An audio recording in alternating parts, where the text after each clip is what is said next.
guy.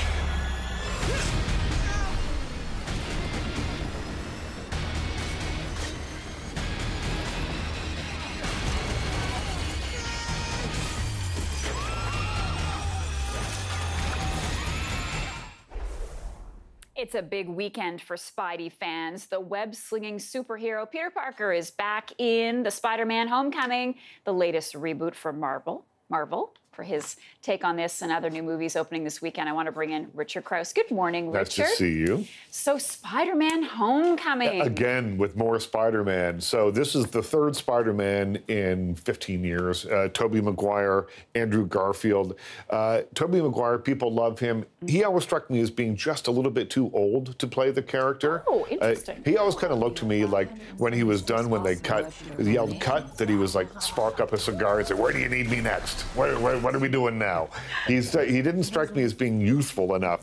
This new guy, Tom Holland, does. He works really well in this, and I wasn't really looking forward to yet another Spider-Man. But they've done it right this time. They have gotten rid of the origin story. We've seen that twice before. Right. We don't need to know that he was bitten by a radioactive spider. We already know all that.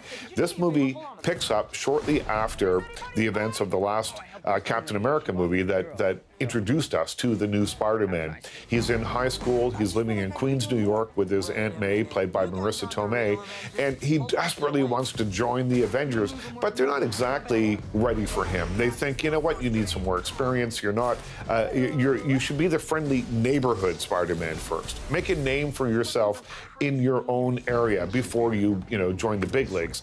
And it's terrific stuff. It's a high school movie about a superhero, so it's kind of like John Hughes directed a superhero film, and it works really, really well. He's charming. It's very funny. Michael Keaton, once again wearing wings after playing Batman and Birdman. Now he's playing Vulture, the villain in the piece. But what's interesting about this is that it does have all the big special effects that you expect from a big superhero movie like this, but it's really all about the humanity of the characters. That's what makes this movie good. We learn about Peter Parker. We learn about the other characters. Even the villain is just a guy who really wants to make money he's a bad man, but he wants to make money to support his family. Okay. So it's a much different kind of thing. I give it 4 to 5 stars. Wow, okay. You're kind of convincing me because I prefer an older Spider-Man, but now I'm coming around. The next movie is The Big Sick. The Big Sick. So this opened in a couple of markets last week, and what they're doing now is called a plateau release. So they're releasing it little bit by little bit to get a word of mouth going, because this is a crowd pleaser of a movie. It stars Camille Nanjiani, who you know from Silicon Valley. And it's the true story, or the mostly true story, I would imagine, about how he met his wife, Emily. In the film, she's played by Zoe Kazan. And it's a story about a stand-up comic who's on stage. Girl in the audience heckles him. So later he says, you shouldn't really do that. They flirt. They end up going out together.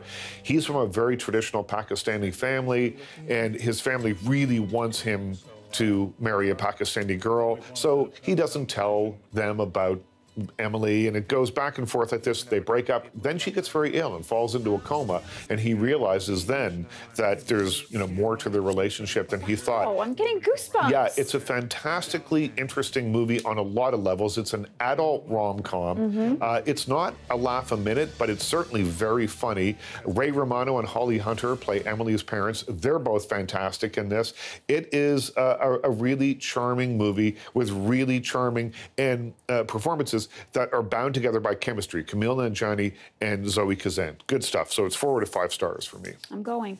We've got about 30 seconds left. Tell us about The Journey. The Journey is a fictionalized account of the St. Andrews Agreement, which put an end to 40 years of the Troubles in Northern Ireland. So you've got Colm Meaney as Martin McGuinness, the former Chief of Staff of the Irish Republican Army, and Timothy Spall as Ian Paisley, the leader of the Democratic Unionist Party. In real life, they were on a plane, apparently, and they were chatting about putting an end to the violence. For the movie's purposes, they put them in the back of a car because it's just more cinematic and there's more space. More space. And this movie is kind of like a political buddy movie. is all about the performances. It feels a bit contrived time by time, but Spall and Meany are terrific. So for me, this is a 2.5 out of 5-star film. Okay, imagine shooting that, just sitting there all day. In a car. Oh, dear. Well, Okay. at least you get to sit down all day. Richard, thank you so much. We'll see you next week.